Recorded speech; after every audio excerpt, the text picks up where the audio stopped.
ઈસુની જય. આવો પ્રાર્થના કરીએ.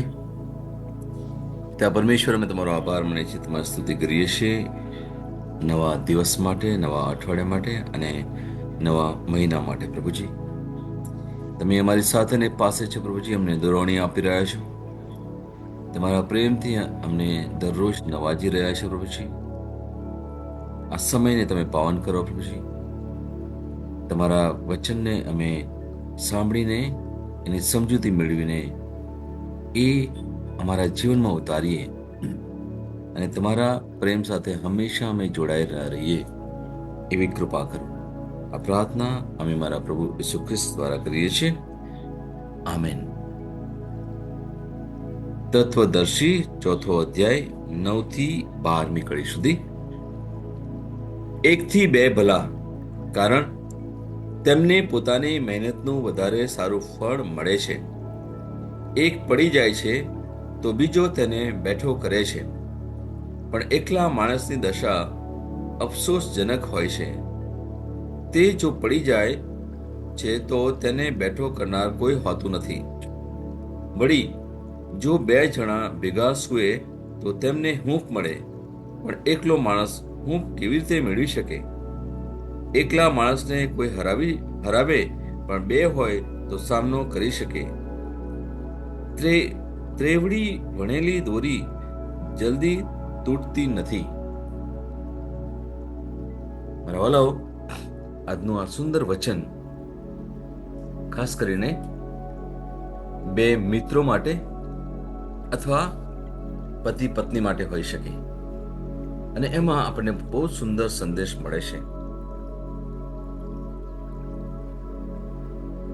પ્રભુ આપણને જે શીખવે છે આ વચન દ્વારા, એમાં માનવીય સાથ, ટીમ વર્ક અથવા સમુદાય બહુ જ આવશ્યક છે.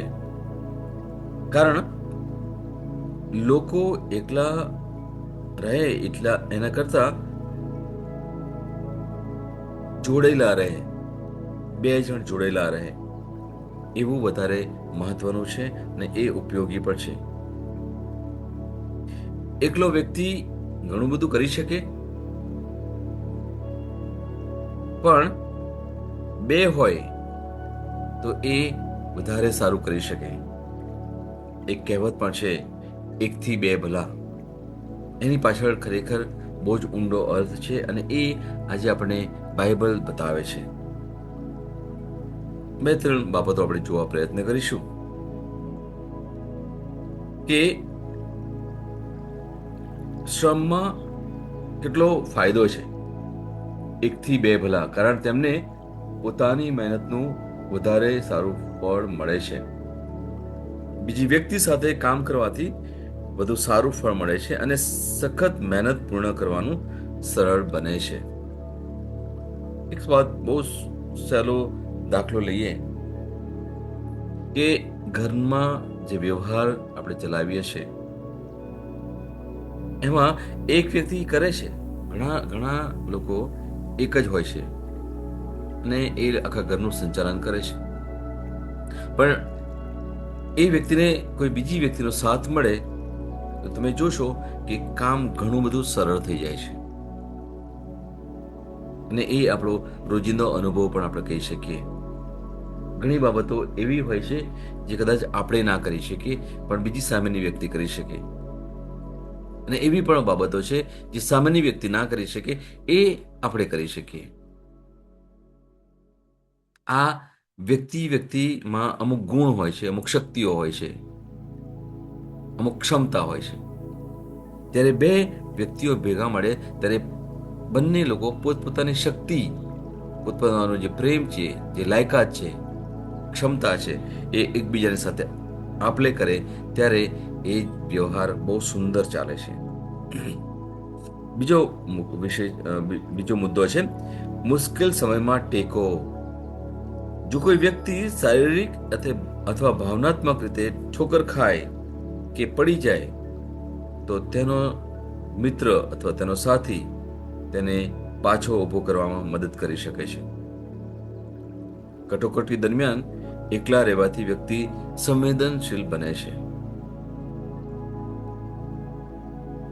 તમે એ પણ જોયું હશે અથવા અનુભવ્યું હશે કે જ્યારે તમે શારીરિક રીતે નબળા થઈ ગયા હોય, બીમાર થઈ ગયા હોય, ત્યારે તમે કોઈ વ્યક્તિ ઘરમાં હોય અથવા તમારો મિત્ર હોય, ત્યારે એ શું કરે? તમને સહાય કરે, શારીરિક રીતે સહાય કરે. જ્યારે તમે લાગણીઓમાં ઊણા ઉતર્યા હોય, વધારે લાગણીશીલ થઈ ગયા હોય કોઈ પણ બાબતથી, ત્યારે તમારા મિત્ર તમારી સાથે રહે, તમારી પાસે રહે, તમને થોડો સહારો આપે, ત્યારે આપણને ખરેખર બહુ સરસ લાગે છે. જ્યારે કોઈ વ્યક્તિ ઠોકર ખાય જીવનમાં, જ્યારે આપણે પણ ક્યારેક ને ક્યારેક આપણે ઠોકર ખાઈએ છીએ જીવનમાં, આપણાથી કોઈ ભૂલ થઈ જાય છે, ત્યારે તમારો જે સાથી છે, તમારો મિત્ર હોય, ત્યારે એ તમારી સાથે રહીને તમને એક સહાય એ રીતે આપે કે ચિંતા ના કરીશ, તારાથી ભૂલ થઈ ગઈ છે, કશો વાંધો નહીં, હું તારી સાથે છું. અને એ વખતે પણ આપણને એક એક શક્તિ મળે છે, એક બળ મળે છે. જે સાચો મિત્ર છે એ ક્યારેય તમારી ભૂલોથી તમને વારે વારે જાગૃત નથી કરાવતો. સાચો મિત્ર શું કરે? એ તમારી સાથે શાંતિથી વાત કરે, પ્રેમથી વાત કરે, ભલે ભૂલ થઈ. કારણ કે વ્યક્તિ કોઈ પણ, કહેવાય ને અંગ્રેજીમાં શબ્દ છે પરફેક્ટ નથી હોતી. દરેક વ્યક્તિઓ એક મર્યાદા હોય છે. એટલે તમારો મિત્ર હોય કે તમારા સાથી હોય, તો આપણે એકબીજાની મર્યાદાઓને જાણીએ, ઓળખીએ અને એકબીજાને સહાય કરવા માટે પ્રયત્ન કરીએ. એની તરફ આંગળી ના ચીંધીએ, પણ એની સાથે બેસીને થોડી ચર્ચા વિચારણા કરીએ. અને આ પ્રકારનો જે સંબંધ હોય, એ જે પ્રેમપૂર્વકનો સંબંધ હોય, જ્યાં વિશ્વાસનો સંબંધ હોય, ત્યાં એ વ્યક્તિને તમે શું કરો છો? તમે ટેકો આપો છો, એને ઊભો કરવામાં મદદ કરો છો. અને ખાસ કરીને જે કટોકટીનો સમય હોય, મુશ્કેલીનો સમય હોય, એ ઘરમાં પણ હોઈ શકે અથવા બહાર પણ હોઈ શકે.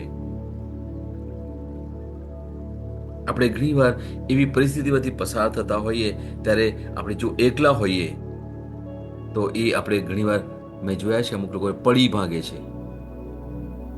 અમુક વાર ઘરમાં રહેતા હોય અને છતાં પણ જો વ્યક્તિનો સહારો ના મળે, સહાય ના મળે, ત્યારે એ વ્યક્તિ પડી ભાંગે, એને એકલાપણું લાગે. પણ એ જ સમયે ઘરમાં બીજી વ્યક્તિ હોય અથવા તમારા મિત્ર હોય, એને તમે જો થોડી જઈને સહાય આપો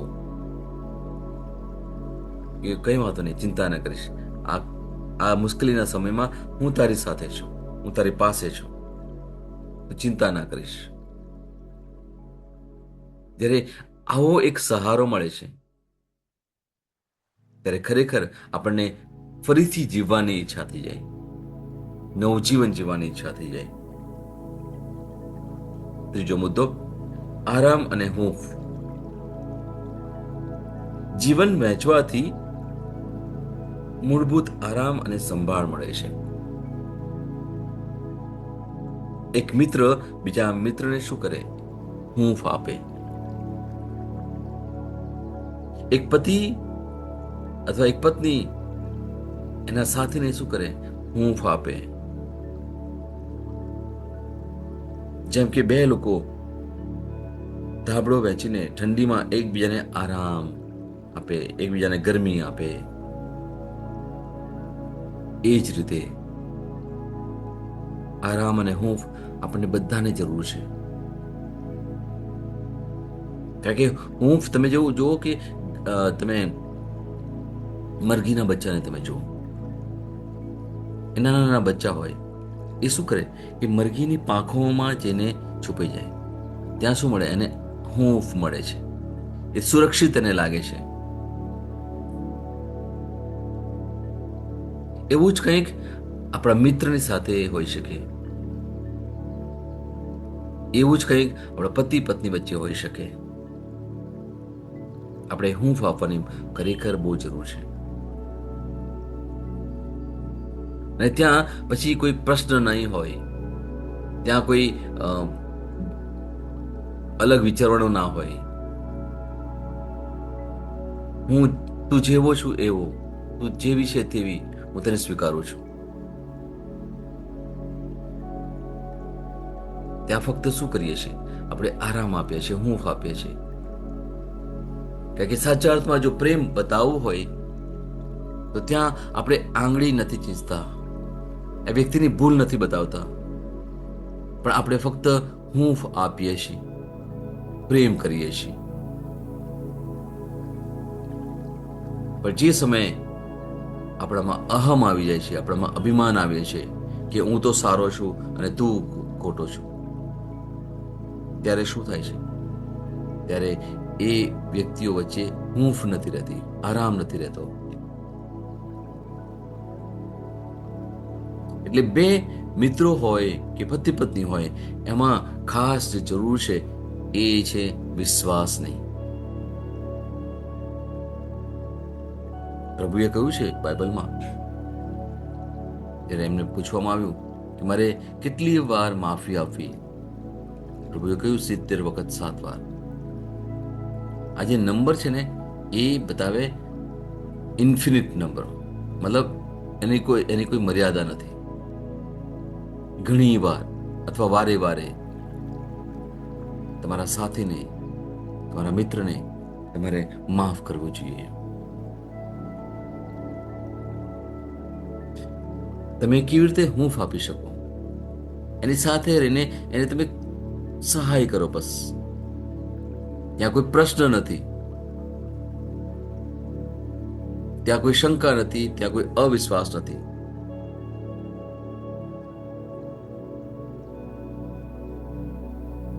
બીજો મુદ્દો, બચાવ અને શક્તિ.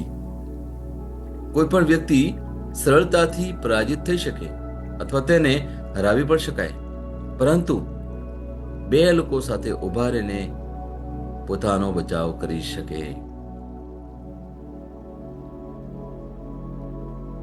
તમને કદાચ એક વાર્તા ખબર હોય કે જ્યારે પિતા જ્યારે મરણ પથારીએ પડ્યા ત્યારે એમને એમના બાળકોને બોલાવ્યા અને પછી એમને એક એક લાકડી આપી તોડવા માટે, અને એ લોકોએ તરત જ તોડી કાઢી.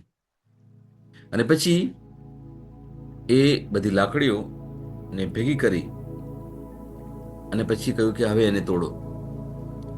અને એ લોકોએ બહુ જ પ્રયત્ન કર્યા છતાં પણ એ લાકડીનો ભારો તૂટી નહીં શક્યો. કેમ? કારણ કે એ બધી લાકડીઓ એકબીજા સાથે જોડેલી હતી. આવું જ કંઈક આપણા સંબંધોમાં થાય, બે મિત્રો વચ્ચે. જો તમારે મિત્રતા મજબૂત બનાવવી હોય, પતિ પત્નીનો સંબંધ તમારે મજબૂત કરવો હોય, ત્યારે બે મિત્રોએ અથવા પતિ પત્નીએ સાથે રહીને જિંદગીનો જે જંગ છે, એનું જે યુદ્ધ છે, સાથે લડી શકો. એકલો વ્યક્તિ જ્યારે લડવા જાય ત્યારે એ સારી રીતે લડી નહીં શકે. એનામાં એટલી શક્તિ નથી કે યુદ્ધની સામે એ ટકી શકે. પણ જ્યારે બીજો મિત્ર પણ એની સાથે જોડાઈ જાય અથવા તમારા સાથી તમારી સાથે જોડાઈ જાય ત્યારે ચોક્કસ તમે સરસ રીતે એ લડાઈ લડી શકો.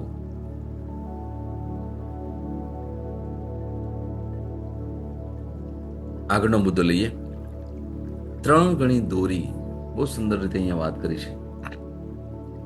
એકલા માણસને કોઈ હરાવે, પણ બે હોય તો સામનો કરી શકે. ત્રેવડી વણેલી દોરી જલ્દી તૂટતી નથી. 3 દોરીઓથી બનેલી દોરી તોડવી મુશ્કેલ હોય છે.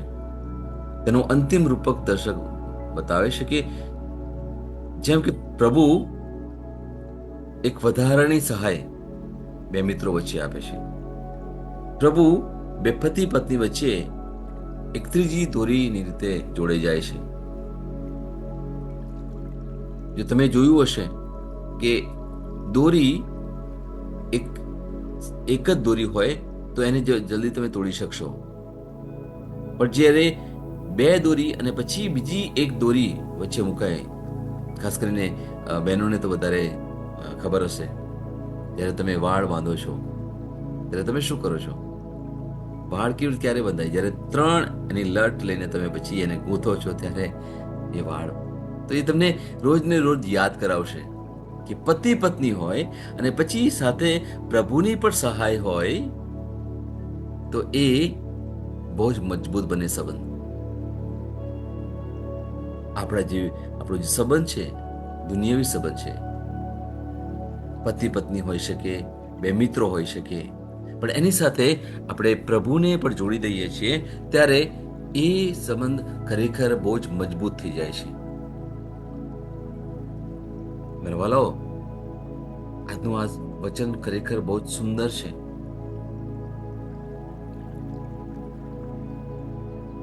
ત્રેવડી વણેલી દોરી જ્યારે વિચારીએ ત્યારે તમે ક્યાંય પણ એવું કંઈ કાર્ય પણ કરતા હશો કે જ્યાં 3 વસ્તુને તમે જોડતા હશો ત્યારે તમે પ્રભુને હંમેશા યાદ કરજો.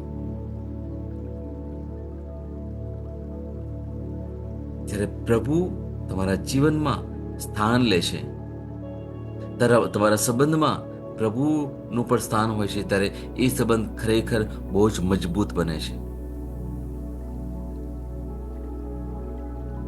આપણા અત્યાર સુધીનો જે સંબંધ ટકી પણ રહ્યો હોય બે પતિ પત્ની વચ્ચે અથવા બે મિત્રોની વચ્ચે,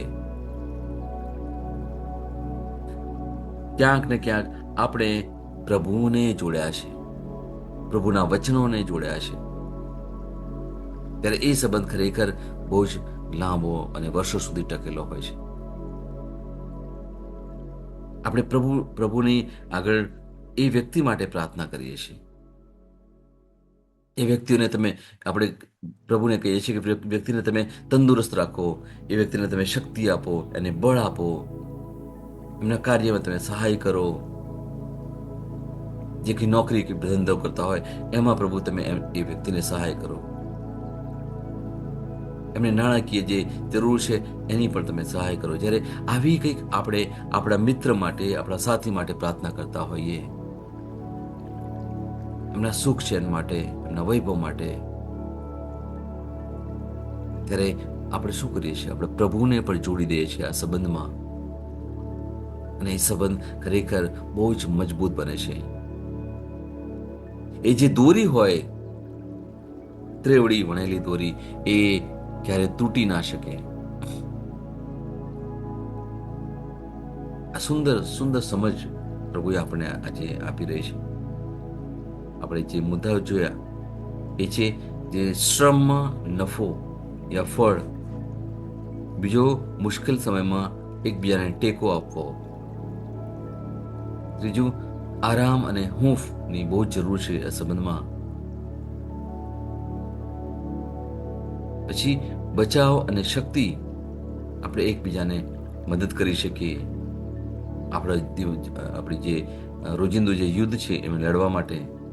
અને છેલ્લો મુદ્દો આપણે લીધો 3 ગણી દોરી, જેમાં આપણે પ્રભુને પણ સ્થાન આપીએ છીએ આપણા સંબંધમાં, અને ત્યારે આપણને ખરેખર પુષ્કળ સહાય મળે છે, પુષ્કળ પ્રેમ, શક્તિ, બળ, આશીર્વાદ મળે છે. વિચારીએ, આજનો સુંદર દિવસ છે. વિચારીએ કે મારો પતિ પત્ની સાથે કેવો સંબંધ છે, મારો જે કે મિત્ર છે એની સાથે મારો કેવો સંબંધ છે. ક્યાંક ને ક્યાંક જો આપણે એમની સાથે અણબનાવ બન્યો હોય તો માફી માંગીએ. પ્રભુ આપણને શક્તિ આપે, બળ આપે, આપણે સહાય કરે, જેથી આપણે નમ્ર બની અને વ્યક્તિ પાસે જઈએ અને એમની પાસે આપણે માફી માંગીએ. આપણા વિચાર, વાણી અથવા વર્તન દ્વારા જાણે અજાણે જે કંઈ ભૂલ થઈ ગઈ, માફી કેમ માંગીએ છીએ મારા વાલાઓ? કારણ કે આપણે એ સંબંધને વધારે મક્કમ કરવો છે, એ સંબંધમાં આપણે આગળ વધવું છે. જ્યાં અહમ હોય ત્યાં પ્રેમ ટકી ના શકે મારા વાલાઓ. જ્યાં અભિમાન હોય એ પ્રેમ છીછરો કહેવાય, ઉપર છલ્લો કહેવાય, એ પ્રેમ ઊંડો ઉતરી ના શકે. અને એટલા જ માટે આપણને પ્રભુની સહાયની જરૂર છે. પછી આપણું કુટુંબ હોય કે આપણા મિત્રો હોય કે સમાજ હોય, જ્યાં પણ તમે નોકરી અથવા ધંધો કરતા હોય એ જગ્યા હોય અથવા જાહેર કોઈ પણ જગ્યા હોય, સમયે સમયે આપણે લોકો માટે પ્રાર્થના કરતા રહીએ.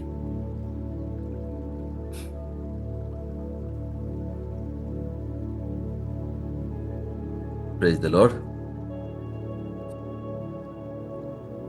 આવો આપણે આપણી વચનોની ઘોષણા કરીએ.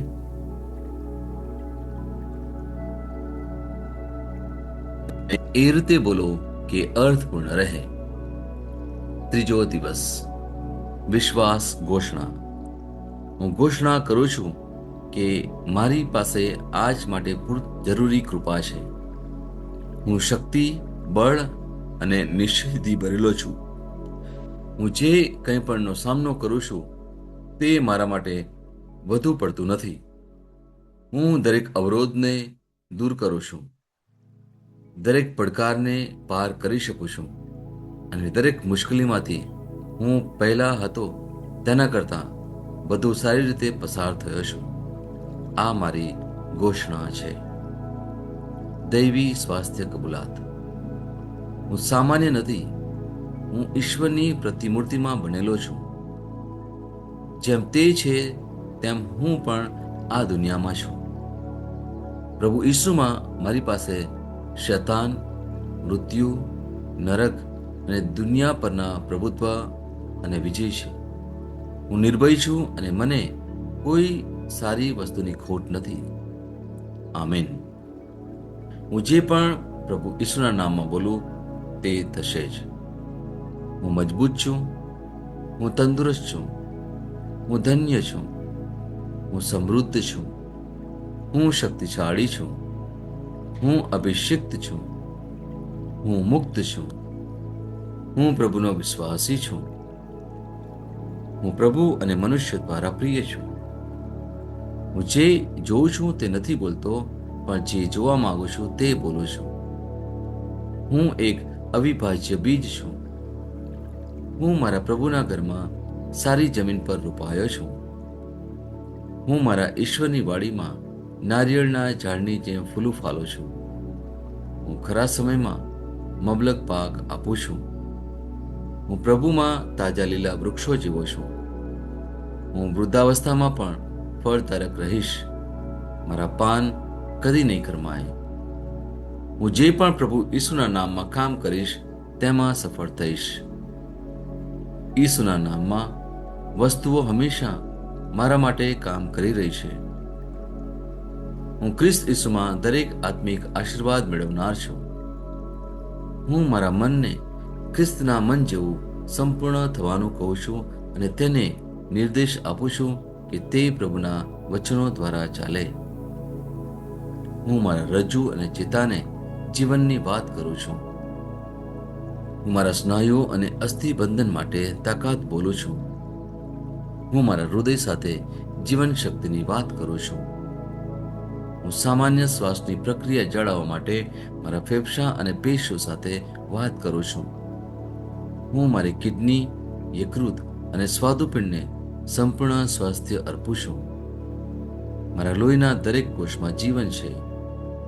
મારા હાડકાં સાદા અને નાજુક અસ્થિઓ ગોઠવાયેલા, મજબૂત અને મક્કમ છે. મારી આંગળીઓ ઉત્તમ રીતે કાર્ય કરે છે. મારી આંખોનું તેજ સારું છે. મારા કાન શ્રેષ્ઠ રીતે કાર્ય કરે છે. મારી ત્વચા નવા જન્મેલા બાળક અને ઈશ્વરની સુંદરતા જેવી મુલાયમ અને તંદુરસ્ત છે. મારા વાળના મૂળ સજ્જડ છે. હું મારા વાળને મજબૂત રહેવાનો આદેશ આપું છું અને જ્યાં વૃદ્ધિની જરૂર હોય ત્યાં હું વાળ ઉગવાનું કહું છું. મારા દાંત, અવાળા, જડબા, રક્તવાહિની બધું જ સ્વસ્થ, મજબૂત અને સંપૂર્ણ છે. મારા બધા હોર્મોન્સ અને ન્યુરોકેમિકલ ટ્રાન્સમીટર એકબીજા સાથે સંપૂર્ણ સુમેળમાં છે અને તેમના કાર્યોને સામાન્ય રીતે ચલાવી રહ્યા છે. મારું પાચન તંત્ર તંદુરસ્ત છે, તમામ ખોરાકને પચાવવા સક્ષમ છે. હું ખ્રિસ્તની આજ્ઞાપાલનમાં તમામ પ્રકારના વ્યસનો, માદક દ્રવ્યો, ખાવું પીવું, મીડિયા, વિલંબ, ગપશપ, આળસ, અતિશય ઊંઘ, સુસ્તી, અનિવાર્ય ખરીદી અને દરેક પ્રકારનો અતિશય વપરાશ તમામને કાબૂમાં લઉં છું. જેમ ઈસુ છે તેવો જ હું છું. મારી પ્રજનન પ્રણાલી પૂરતી માત્રામાં અને સારી ગતિશીલતા દ્વારા શુક્રાણુનું ઉત્પાદન અને જમા કરી રહી છે. બહેનો માટે મારી પ્રજનન પ્રણાલી સમયસર ઈંડા કોષો ઉત્પન્ન કરે છે તથા જન્મ સુધી ગર્ભનું રક્ષણ અને પોષણ કરે છે. મારા અંગની દરેક પેશીઓ સંપૂર્ણ રીતે કાર્ય કરે છે અને હું મારા શરીરમાં કોઈ પણ ખામી કે ખોડખાપણને નકારું છું. મારી સંપૂર્ણ માનવ શરીર રચના અને શરીર વિજ્ઞાન ખ્રિસ્ત ઈસુમાં પૂર્ણ થયેલ છે. ઈસુના નામે હાલેલુયા, આમેન. ઈશ્વર પિતા મને પ્રેમ કરે છે, હું જાણું છું. ઈશ્વર પુત્ર મને પ્રેમ કરે છે, હું જાણું છું. ઈશ્વર આત્મા મને પ્રેમ કરે છે, હું જાણું છું. ઈસુની જય. તમે અનમ્યુટ કરી શકો અને આપણે અન્ય ભાષામાં બોલી શકીએ. Hallelujah, hallelujah, hallelujah, hallelujah, hallelujah, hallelujah. Hallelujah, hallelujah, hallelujah, hallelujah, hallelujah, hallelujah, hallelujah. Hallelujah, la karama shabara bakaraba kiri shikiri bishal la karama shabara bikiri raba shabara bakara karaba shakara kara karama shabara biki lara raba shabara bikiri kiri me shikiri bishikiri bishakara bala karama shikiri raba shabara bakara karama shabara bikiri kiri shiki lara ba shabara kiri tere site me shabara bakiri bishi bishabala kara shadara shiraba shabara biki. Hallelujah, hallelujah, hallelujah, hallelujah, hallelujah. Harabasha bakede, rabasha bakara karamasha kala kara kara shara kara bashikede chikede, revishi beribishi beribisha barabasha barabasha barawa kara kara mashiki. Hallelujah, hallelujah, hallelujah, hallelujah, hallelujah, hallelujah, hallelujah, hallelujah, hallelujah, hallelujah, hallelujah, hallelujah, hallelujah, hallelujah, hallelujah. Hallelujah, la karama shibi beshi kiri kiri kiri shiri shiri beshi kiri beshi kiri raba shaba raba shaba raba shibi beshi beri shiri shiri basha baraba shaba raba karama shikiri rebeshi beri beshi beri beshi beri beshi beri karama shaba raba shaba raba kiri ki la raha raba shaba raba shaba raba karama shaba raba kiri kiri shara resha raba shaba kiri kiri raba raba shaba raba shaba raba shaba raba shaba raba karama shaba raba kiri Rabba Shabala Harari Karama Shabala Karakarama Shala Karama Sharba Shiri Raha Shabara Vashaka Namashatari Kiri Shiri Shiri Vishwari Hallelujah, Hallelujah, Hallelujah, Hallelujah, Hallelujah, Hallelujah, Hallelujah, Hallelujah, Hallelujah, Hallelujah, Hallelujah, Hallelujah, Hallelujah, Hallelujah, Hallelujah, Hallelujah, Hallelujah, Hallelujah, Hallelujah. Hallelujah, hallelujah, hallelujah, hallelujah, hallelujah. Thank you, Jesus. Praise you, praise you, praise you. Thank you, Jesus. Praise you, Jesus. Thank you. Hallelujah. Thank you, Jesus. Praise you, Jesus. Thank you. पिता परमेश्वर जय हो. पिता परमेश्वरનો જય હો. प्रभु यीशु जय हो. પ્રભુ યેશુનો જય હો. पवित्र आत्मा जय हो. પવિત્ર આત્માનો જય હો. पवित्र त्रैक्य जय हो. પવિત્ર ત્રૈક્યનો જય હો. यीशु जय. ઈસુને જય.